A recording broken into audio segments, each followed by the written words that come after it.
இதுதான் செரி செடி. எங்கள் தோட்டத்தில் உள்ள செடி செடி.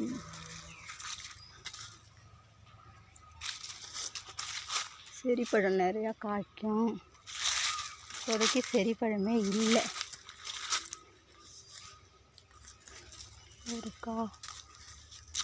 ஒரு காய் இருந்து காணும். டார்க்கு பாருங்க, செரிக்காய் ஒரு காய் தான் இருக்கு. செரிக்காய் இதான் செடி செடி நிறையா பழுக்கும். இப்போ காய்க்கலை. காய்க்கிற சீசன் வந்தாலும் தான் காய்க்கும்.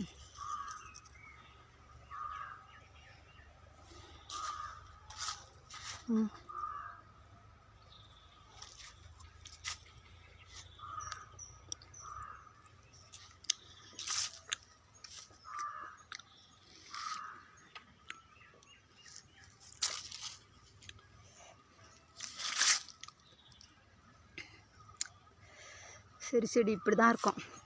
செரி பழம் இது பழுத்தா பெருசாக இருக்கும். ஆப்பிள் பழம் மாதிரி இருக்கும். ஆனால் இது பொடிசாக ஆப்பிள் பழம் சைஸில் இருக்கும்.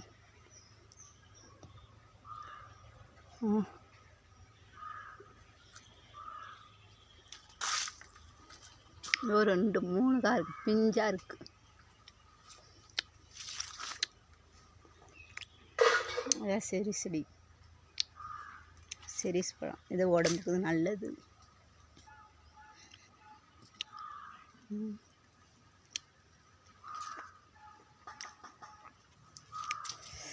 இது கருவேப்பிலை. 2 கொப்பு கிள்ளிட்டு போமா குழம்பு தாளிக்க.